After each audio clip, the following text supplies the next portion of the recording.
چوتھا دائرہ بیان کیا تھا، پہلا دائرہ کیا بیان کیا تھا؟ حدیث کی روایت، سند، حدیث کا مقام، درجہ، یہ محدثین کا کام ہے۔ دوسرا دائرہ کیا بیان کیا تھا کہ حدیث کے جو الفاظ ہیں، محاورے، ضرب الامثال، اس زمانے کے اعتبار سے ان کا معنی کیا ہے، کیونکہ کہاوتیں بھی بدلتی رہتی ہے، محاورے بھی بدلتے ہیں، ضرب المثل بھی بدلتی ہے۔ تو حدیث میں جو الفاظ آئے ہیں، نازل الفاظ، ان کا معنی، یہ کس کا کام ہے؟ ائمہ ادب کا، ائمہ لغت کا، اس کی وضاحت کریں گے۔ تیسرا درجہ تھا کہ حدیث کا معنی کیا ہے، کون سا حکم اس سے نکلتا ہے، استنباط کرنا، یہ فقہا کا کام ہے۔ روایت، سند، اس کی صحت، ضعف، یہ فیصلہ کرنا کس کا کام ہے؟ محدثین کا۔ الفاظ، محاورے، ضرب المثال، اس کا مطلب کیا ہے، یہ فیصلہ کس کا کام ہے؟ اصحاب ادب کا۔ اور اس کا کیا حکم نکلتا ہے، کیا مسئلہ قائم ہوتا ہے، استنباط کرنا، یہ کس کا کام ہے؟ فقہا کا۔ چوتھا دائرہ بیان کیا تھا کہ شاہ صاحب کے نزدیک سب سے اہم تھا کہ اس کی حکمت کیا ہے، یہ حکم کی ضرورت کیا تھی، فائدہ کیا ہے، اور اس کی پیچھے حکمت کیا ہے، آگے اس کی فلسفی کیا ہے، اس کام کی فلسفی کیا ہے، کیا کس ضرورت کو پورا کرنے کے لیے کیا گیا تھا، کیا فائدہ ہوا ہے، کیا نتائج ہوئے ہیں۔ یہ اس کو کیا قرار دیا تھا؟ علم و اسرار الدین۔ اس کے بعد شاہ صاحب نے کیا فرمایا تھا کہ مجھے یہ تو احساس تھا کہ اللہ پاک نے مجھے اس کا ذوق دیا ہے، لیکن میں ہمت نہیں کر رہا تھا، نیا کام ہے، پتہ نہیں لوگ قبول کریں نہ کریں، فتوے نہ لگنے شروع ہو جائیں کہیں، تو میں ہمت نہیں کر رہا تھا، ایک قدم بڑھتا تھا پھر پیچھے ہٹتا تھا، لیکن مجھے یہ تھا کہ ہونا چاہیے، ضروری ہے، امت کو اس کی ضرورت ہے، ہونا چاہیے، اور یہ بھی تھا کہ میں شاید کر سکوں، لیکن نہیں۔ پھر وہ مولوی صاحب پیچھے پڑ گئے، ان کے کون سے مولوی صاحب تھے؟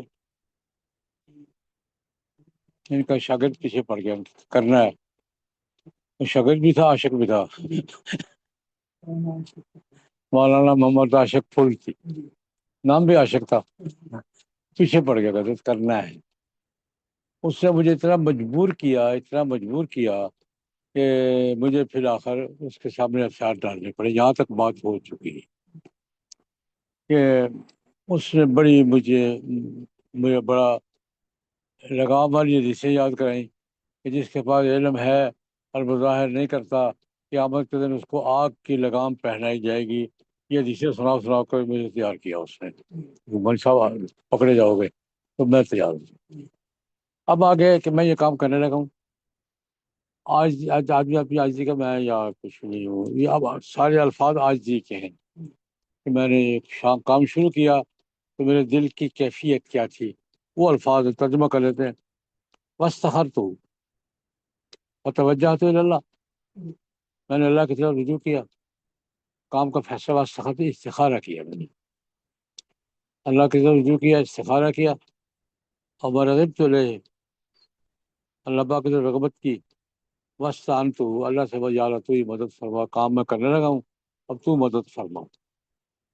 وخرجت من الحول والقوت باللہ، حول ولا قوت الا پڑا میں نے، حول اور قوت سے بالکل نکلا کہ یا اللہ مجھ سے کچھ نہیں ہوگا، تو نہیں کروانا جو کچھ کروانا ہے۔ لا حول ولا قوت الا باللہ کا مطلب کیا ہے؟ سب کچھ کون کرواتا ہے؟ تو میں نے اللہ سے کہا، اللہ میری کوئی طاقت نہیں ہے، کوئی قوت نہیں ہے، جو کروانا تو نہیں کروانا۔ خرجت من الحول والقوت، میں نے خود کو حوالے کر دیا، ایسے جیسے میت خود کو نہلانے والے کے حوالے کر دیتی ہے۔ میت غسال کے حوالے ہوتی ہے نا، تو میت کا کوئی اختیار ہوتا ہے؟ وہ پانی ڈالے، صابن لگائے، ہاتھ اٹھائے، کیا کرے؟ میں نے خود کو ایسا بے بس جو کروانا تو مجھ سے کچھ نہیں ہوگا، میں نے خود کو حوالے کر دیا کیسے میت غسال کے ہاتھ میں ہوتی ہے۔ اچھا، پھر میں نے اللہ پاک سے درخواست کی، تضرعت الی اللہ، بس کیا وَاسْتَعَنْتُهُ وَخَرَجْتُ مِنَ الْحَوْلِ وَالْقُوَّةِ فَصِرْتُ كَالْمَيِّتِ فِي يَدِ الْغَسَّالِ فِي حرکاتِ القصریہ. میت کی حرکت کیا ہوتی ہے؟ جو کسی نے کروا دی وَشَرَعْتُ فِي مَا نَدَبَنِي إِلَيْهِ. میں نے وہ کام شروع کر دیا جس کی مجھے اس نے دعوت دی تھی. اور عطفنی وتضرعت إلى اللہ. اللہ سے میں نے عاجزی سے درخواست کی ان یصرف قلبی من الملائی، فضول کاموں سے میرے دل کو پھیر دے تاکہ میں یہ کام کر سکوں. ان یصرف قلبی من الملائی، اللہ فضول کاموں سے میرے دل کو فارغ کر دے تاکہ میں یہ کام کر سکوں. اور یہ میں نے درخواست کی اللہ سے ان یرینی حقائق الاشیاء کما ہی، اللہ مجھے چیزوں کی حقیقت ایسے دکھا جیسے ہیں، یہ کوئی چیز پہچاننے میں مغالطہ نہ ہو. یرینی حقائق الاشیاء کما ہی، مجھے اشیاء کی حقیقتیں ایسے دکھائے جیسے کہ وہ ہے. وَيُعِينُنِي، اللہ پاک میری مدد فرمائے کس بات میں؟ فی ابراز ما یختل فی صدری، میرے سینے میں کوئی کھٹک پیدا ہو جائے تو اللہ پاک اس کھٹک کو دور کرنے میں میری مدد. یعیننی فی ابراز ما یختل فی قلبی ویعالج فکری، میرا فکر اس کا معالجہ کرے. انہ قریب مجیب، میں نے اللہ پاک کی درخواست کی. وقدمت الیہ، اب یہ ساری اپنی دعائیں، اپنی عاجزی، کسر نفسی یہ کر رہے ہیں. میں نے درخواست کی انی سکیت نعت البیان، بیان کی مجلس کا خاموش سامع ہوں، مجھے باتیں کرنا نہیں آتی.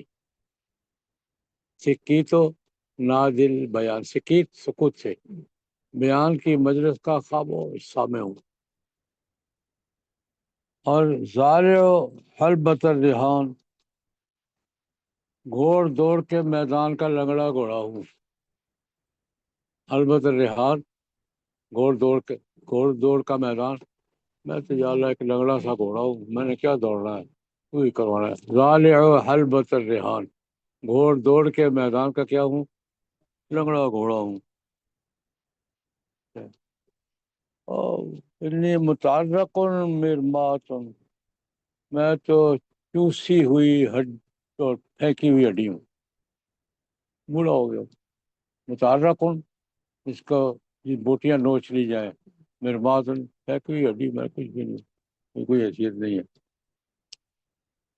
اچھا، اب میری عمر کا یہ دور ہے. لا یتعطی من الامعان فی تصفح اوراق، اب میں کتابوں کی ورق گردانی بھی نہیں کر سکتا. میں کتابوں کی ورق گردانی میں زیادہ غور بھی نہیں، اب کسی کتاب بھی نہیں پڑھی جاتی، مطالعہ کروں اور یہ کروں. فی تصفح الاوراق، اور برقے کیوں؟ لشغل قلبی بما لیس لہ فواق، میرا دل پہلے ہی ایسے کاموں میں مصروف ہے کہ اس پر زیادتی اضافہ نہیں ہو سکتا. لشغل قلبی بما لیس لہ فواق، فواق اس کے اوپر اب اضافہ نہیں کر سکتا، اپنی مصروفیات میں کوئی اضافہ نہیں کر سکتا. اچھا، اب میرے پاس لا یتیسر لی التلاہی فی حفظ المسموع، سنی ہوئی باتیں بھی مجھے اتنی یاد نہیں ہے کہ ہر ایک کو سناتا پھروں. بہت کچھ سنایا لیکن حافظہ نہیں کام کرتا. لا یتیسر لی التلاہی فی حفظ المسموعات، سنی ہوئی باتوں کو یاد کرنے میں انتہا تک پہنچنا مجھے میسر نہیں ہے. یا تشدد کا تھا کہ منہ کھول کے باتیں بیان کرتا رہوں. عند کل جائن و آت، ہر آنے جانے کو میں سناؤں. یہ بات سنی تھی، آپ یاد ہی نہیں رہتا، سناؤں کیا. انی انا، یہ سب کا سیر نفسی کے الفاظ ہے. المتفرد بنفسی، اپنی ذات میں بالکل تنہا ہوں، کوئی میرا معاون شامل کوئی نہیں ہے. المتجمع لنفسی، قبر کی مٹی اکٹھی کر رہا ہوں، قبر میں جانے کی تیاری کر رہا ہوں. المتجمع لنفسی، اپنی قبر کی مٹی اکٹھی کر رہا ہوں، قبر کی تیاری کر رہا ہوں. میں اپنے اوقات کا ابن الوقت، ایک ابن الوقت وہ ہوتا ہے وہ نہیں، اپنی اوقات کا پابند ہوں، امید بخت ہی اپنے نصیب کا شاگرد ہوں، جو میرے نصیب میں وہی کرنا ہے، اسیر و وارد ہی مہمان آ جائے تو اس کا قیدی ہو جاتا ہوں، اسیر و وارد ہی مہمان کا کیا ہوتا ہوں، قیدی، محترم و بارد ہی مقیم کے لیے غنیمتوں کو میں اپنی دوسرے لوگوں کے میں کچھ بھی نہیں ہوں، یا اللہ جو کرانا تو نے کرانا، مجھ سے کچھ نہیں۔ اس کیفیت میں نے یہ رسالہ لکھا ہے، کہتے ہیں من سر رہو یقنا بہذا، جو مجھ سے ہو سکا ہے میں نے کیا ہے، جو اس پہ قناعت کرتا ہے اس کی مرضی نہیں دیکھا سن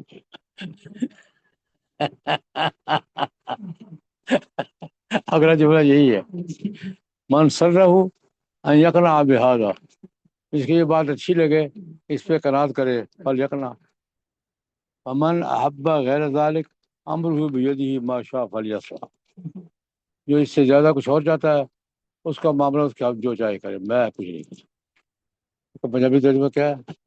خاص مان۔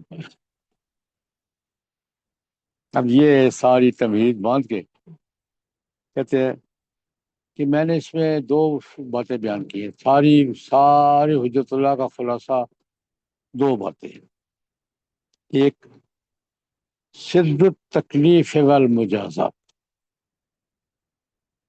انسان کو مکلف کیوں بنایا گیا ہے، اس کا راز کیا ہے، باقی جانور مکلف نہیں ہیں، انسان کیا ہے، مکلف مخلوقات کتنی ہیں، جن اور انسان، باقی کوئی مکلف نہیں، کیوں بھیا، اس کے اسرار بیان کروں گا، تکلیف کے مکلف قرار دینا اور اس پر سزا جزا، مکلف ہونا بھی کس کے لیے ہے، انسان کے لیے، اور سزا جزا کا نظام بھی کس کے لیے ہے، یہ کیوں، یہ تو یہ بھی انسان کو مکلف قرار دینے کا اور سزا جزا کا نظام اللہ نے کیوں بنایا، اس کی حکمت کیا ہے، پوری حجت اللہ میں ایک یہ بیان کروں گا، اور دوسرا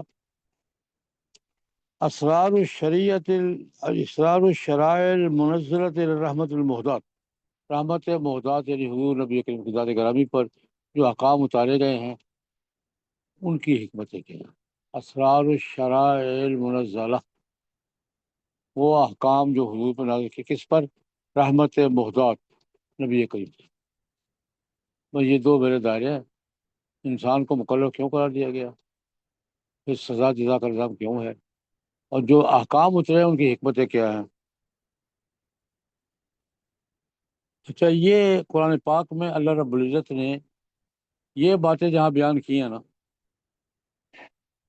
سورۃ الانعام دیکھیں، سورۃ الانعام میں حلال حرام کا فلسفہ بیان کیا، یہ جہاں پر حلال ہے، یہ حرام ہے، یہ اس لیے وہ حکمتیں بیان کی، جو سورہ انعام کا خلاصہ، حلال حرام کی اتھارٹی کون ہے، اللہ کے سوا کوئی نہیں، پوری کہ اللہ پاک نے پوچھا من حرم زینت اللہ التی اخرج لعبادہ، میں نے حلال کیا، میں نے اتاری ہے، تم نے کیسے حرام کر دی گئی، تم کون ہو، اس میں ساری حکمتیں کس کی ہیں، کیونکہ سورۃ الانعام میں حکمتیں بیان کرنے کے بعد اللہ پاک نے اس کو کہ وَلِلَّهِ الْحُجَّةُ الْبَالِغَةُ، حجت بالغہ کس کی ہے، اللہ کی، میں نے کتاب کا نام ہی وہیں سے لیا، حجت اللہ البالغ، کیونکہ موضوع وہی ہے، میٹر وہی ہے، تو میں نے نام بھی کہاں سے لیا ہے، قرآن پاک، قرآن پاک یاد کیا ہے، للہ الحجت البالغہ، اسی کو بنا کے پیچھے کر دیا، حجت اللہ البالغ، هذه رسالہ شعبۃ منہا نابغہ، یہ رسالہ اسی کا ایک چمکتا شعبہ ہے، وہ بدور من افق، بعض کا بدور بدر، اس کے افق کے چمکتے چاند ہیں یہ، جب یہ اس کا دائرہ بھی یہ ہے، حسون ان تسمى، پھر بہتر یہ ہے کہ نام اس کا رکھا جائے کیا، حجت اللہ البالغہ، حسبی اللہ ونعم الوکیل، ولا حول ولا قوت الا باللہ۔ یہ شاہ صاحب نے اس کا پس منظر بیان کیا ہے، کتاب کا موضوع کیا ہے، فائدہ کیا ہے، اہمیت کیا ہے، میں نے کیوں لکھی ہے، اور اس کا مقاصد کیا ہے، اب مقدمہ باقاعدہ شروع، بس